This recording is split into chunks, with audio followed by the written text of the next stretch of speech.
నమస్తే, welcome to our channel. AP మాజీ ముఖ్యమంత్రి జగన్ అక్రమాస్తుల కేసు విషయంలో రఘురామకృష్ణరాజు గారు సుప్రీంకోర్టుకు వెళ్లిన సంగతి తెలిసిందే. మరి ఈ కేసులో విచారణ చేపట్టిన సుప్రీంకోర్టు సంచలన నిర్ణయం అయితే ఇచ్చింది. మరి దీనిపై పూర్తిగా విశ్లేషించడానికి మనతో పాటుగా ఉన్నారు జనసేన అధికార ప్రతినిధి కుసుంపూడి శ్రీనివాస్ గారు. వారిని అడిగి పూర్తి వివరాలు తెలుసుకుందాం. సార్ నమస్తే. సార్ నత్తనడక నడుస్తున్న జగన్ అక్రమాస్తుల కేసు విషయంలో RRR గారు సుప్రీంకోర్టుకు వెళ్లిన సంగతి తెలిసిందే సార్. మరి దీనిపై మీ అభిప్రాయం ఏంటి సార్? జగన్మోహన్ రెడ్డి గారి అక్రమాస్తుల కేసు నత్త కూడా సిగ్గుపడేలాగా కేసు నడుస్తుంది. ఎందుకంటే దాదాపు 12 సంవత్సరాలు అయింది. 12 సంవత్సరాలను బట్టి ఈ కేసు అలా రన్నింగ్ అవుతూనే ఉంది. ఆ కోర్టులో ఉన్నటువంటి ఆ తీర్పు చెప్పేటువంటి జడ్జి గారు కొంతమంది అయితే రిటైర్లు అయిపోయారు, కొంతమంది ఏమో ట్రాన్స్ఫర్లు అయ్యారు.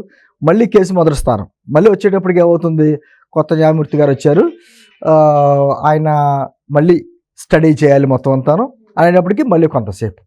గత 5 సంవత్సరాల్లో అయితే ఈ కేసు విషయంలో కనీసం జగన్మోహన్ రెడ్డి గారి కోర్టుకు వెళ్ళిన దాఖలాలు లేవు. వాయిదాలు వచ్చేటప్పటికి ప్రతి శుక్రవారం వాయిదా రావడం, అదే రోజు ఏదో అధికారిక కార్యక్రమం పెట్టుకోవడం. అసలు 3600 పైచిలుకు వాయిదాలు ఇదే జరుగుతుంది. మాట్లాడితే ఆయన నేను వస్తే ప్రోటోకాల్ ఇష్యూ అని, లేకపోతే ప్రజాదరణ కుదరదా అని ఏదో ఒక కారణం చెప్పడం, ఆ రోజు పర్టికులర్గా ఒక అధికారిక కార్యక్రమం ప్రత్యేకించి పెట్టుకోవడం, వాయిదాలు ఎగ్గొట్టడం, ఇదే జరిగింది. వేగవంతంగా ప్రతిరోజు విచారణ జరగాలని చెప్పేసి ఆ కోర్టుకి చెప్పడం, దాన్ని హైకోర్టు కూడా పర్యవేక్షించాలని చెప్పడం కూడా జరిగింది. దీన్ని కూడా వారికి సంబంధించినటువంటి ఛానల్స్లో జగన్మోహన్ రెడ్డి గారికి భారీ ఊరట ఎలా అవుద్ది, చావు తప్పి కడులొట్టపోయింది. ఎందుకంటే ఆ బెయిల్ రద్దు అవుతే మొత్తం చావే. కనీసం అది రాకుండా ఏదో కొంచెం ఊరట, అది మాత్రం ఊరట. దానికి ఏదో మొత్తం కేసులోంచి అతనికి రిలీఫ్ ఇచ్చేసినట్టు, అతను మొత్తం అక్రమాస్తుల కేసులన్నీ కొట్టేసినట్టు వాళ్ళు పెద్ద పెద్ద కథనాలు చేసుకున్నారు. ఎందుకంటే జగన్మోహన్ రెడ్డి గారికి ఉన్నటువంటి అక్రమాస్తుల కేసు భారతదేశంలో ఎవరి మీద, ఒక రాజకీయ నాయకుడి మీద కూడా ఎవరి మీద ఉండవు. అన్ని రకాలైనటువంటి కేసులు అన్నీ కూడా వారి తండ్రి పదవిని అడ్డం పెట్టుకుని ఆ హయాంలో కావచ్చు, తర్వాత వారి అధికారంలోకి వచ్చిన తర్వాత కావచ్చు, అంటే ఈ మధ్యకాలంలో జరిగినటువంటి కేసులు అన్నీ. ఈ మధ్యకాలంలో తండ్రి పదవిని అడ్డం పెట్టుకుని చేసినటువంటి ఏదైతే క్విట్ ప్రోకో విధానంతో చేసినట్టు, మీ దాంట్లో పెట్టుబడులు మీరు పెట్టండి, మాకు ఇలా ఇది ఇవ్వండి అని చెప్పేసి ఒక రకమైనటువంటి చేశారు. వాళ్ళు ఏం చెప్పుకుంటారంటే జగన్మోహన్ రెడ్డి గారు ఎప్పుడూ కూడా కనీసం ఆయన తండ్రి గారు ముఖ్యమంత్రిగా ఉన్నప్పుడు ఏ రోజు సెక్రటేరియట్లు కూడా అడుగుపెట్టలేదు, అటువంటి వ్యక్తి మీద అక్రమంగా పెట్టారు కేసులు అనేటువంటి వాదన చేస్తున్నారు. అంటే ఆయన సెక్రటేరియట్కి వెళ్ళక్కర్లేదు కదా, బెంగళూరు ప్యాలెస్లో కూర్చునే రకరకాలైనటువంటి చరిత్ర అంతా నడిపాడు అతను. నేను అంటుంది అతన్ని చేసినటువంటి కార్యక్రమాలు రాజశేఖర రెడ్డి గారికి కూడా తలభారమైనవి అని చెప్పేసి అప్పటి మాజీ ముఖ్యమంత్రి రాజశేఖర గారు కూడా ఒక సందర్భంలో అన్నారు. తండ్రికి కూడా తలపోట్లు తెప్పించాడు జగన్మోహన్ రెడ్డి అనే విషయం. ఆ కోపం ఉందేం పాపం, రాజశేఖర గారు మరణించినప్పుడు కూడా కనీసం పలకరింపు కూడా లేదు ఈయన ముఖ్యమంత్రిగా ఉండి కూడా. నేనేమంటున్నానంటే ఇతను అక్రమాస్తులు అంటే చాలామంది పక్క రాష్ట్రంలో ఉన్నటువంటి ముఖ్యమంత్రుల మీద కూడా కేసులు ఉన్నాయి, ఎదుర్కొన్నారు. వాళ్ళ మధుకోడ జార్ఖండ్ కావచ్చు, లేకపోతే ఇక్కడ జయలలిత, శశికళ, ఇటువంటి చాలామంది ఎదుర్కొన్నారు. లాలూ ప్రసాద్ యాదవ్ అంతా లేట్ అవ్వడం మాత్రం వాస్తవం. కానీ ఇంత దారుణమైన లేట్ ఎక్కడ జరగల. అంటే ప్రజలు ఏమనుకుంటారంటే ఈరోజు రఘురామకృష్ణరాజు గారు వేసిన కేసు అది ప్రజల వాయిస్సు. ఏంటి, ఒక వ్యక్తి మీద ఇన్ని కేసులు ఉంటే కనీసం ఇన్నిసార్లు వాయిదాలు అతనికి ఎలా ఇవ్వగలుగుతున్నారు? అదే ఒక సాధారణమైన వ్యక్తికి అయితే ఇన్ని వాయిదాలు ఇస్తారా? ఇమ్మీడియట్గా అతను బెయిల్ రద్దు చేసి అరెస్ట్ చేయమంటారు కదా, మరి ఎందుకు జరగట్లేదు? ఏ శక్తులు అడ్డుకుంటున్నాయి అతన్ని అనేటువంటిది ఒక విధమైనటువంటి వాదన ప్రజల్లో కూడా ఉంది. ఆ భావన అంటే సామాన్యులకు ఒక రకంగానూ, అధికారంలో ఉన్న వాళ్ళకి, డబ్బులు ఉన్న వాళ్ళకి ఒక రకంగానూ ఉంటాయా తీర్పులు అనేటువంటి భావనలు. నిజంగా చెప్పాలంటే మనకి కాస్తో కోస్తో ఏదైనా నమ్మకం ఉందంటే ఆ న్యాయస్థానాల మీదే కాస్త నమ్మకం ఉంది. వాటిని కూడా ప్రశ్నార్థకం అయ్యే విధంగా ఈ తీర్పులు ఉంటున్నాయి.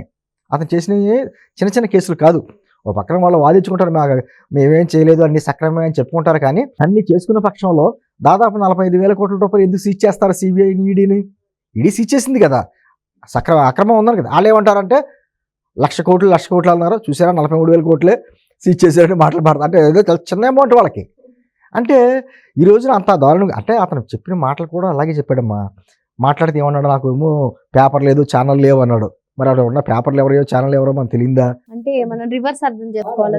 ఆయన మన రివర్స్ టెండరింగ్కి అతను పేరు, అన్ని రివర్స్, ఆలోచనలు రివర్స్, అతని హయాంలో రాష్ట్రం రివర్స్.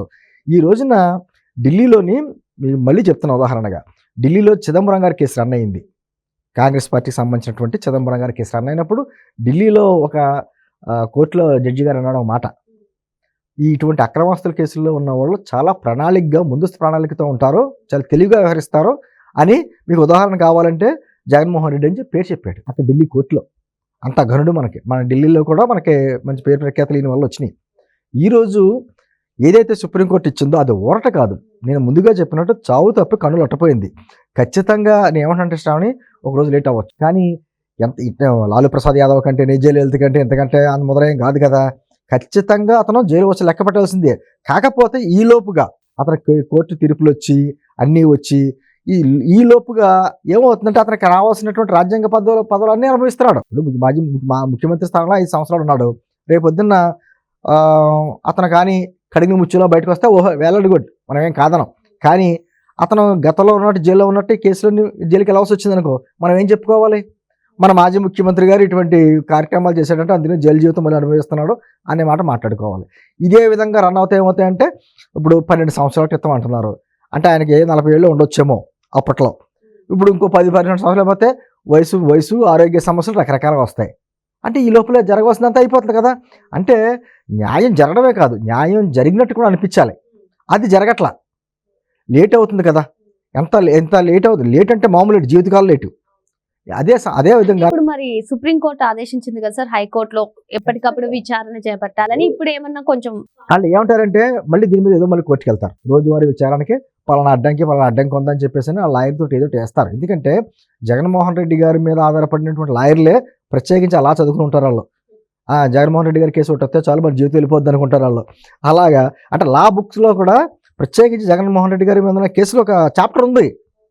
నేను అంటే ఏదో ఎగతాళిగానో నింద వేయడం కాదు, నిజంగా కూడా ఈరోజు లా బుక్స్లో అతని గురించి ఒక చాప్టర్ పెట్టారు. అంటే అన్ని కేసులు అన్ని రకంగా పదవులు అడ్డం పెట్టుకుని, లేకపోతే అతని పదవం కాదు తండ్రి పదవం అడ్డం పెట్టుకుని ఎన్ని రకాల కార్యక్రమాలు చేసుకోవడం అనేది అతని జీవితం ఉదాహరణ. నేనేమంటున్నానంటే ఖచ్చితంగా శిక్ష పడుతుంది. కాకపోతే ఇంత సమయం తీసుకుంటాం వలన న్యాయస్థానం మీద ఉన్నటువంటి ఆ కొంచెమైనా ఏదైతే ఉంటుందో కొసమెరుపు మనకి ఆశ ఉంటుందో అది కూడా సన్నగిలుతుంది ప్రజలకి.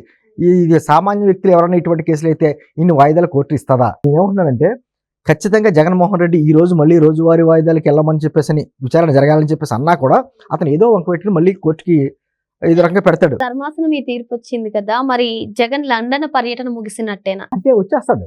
అంటే అతను కొన్ని రోజుల కింద పాస్పోర్టు అతను రాపైనా రప్పిస్తుంది.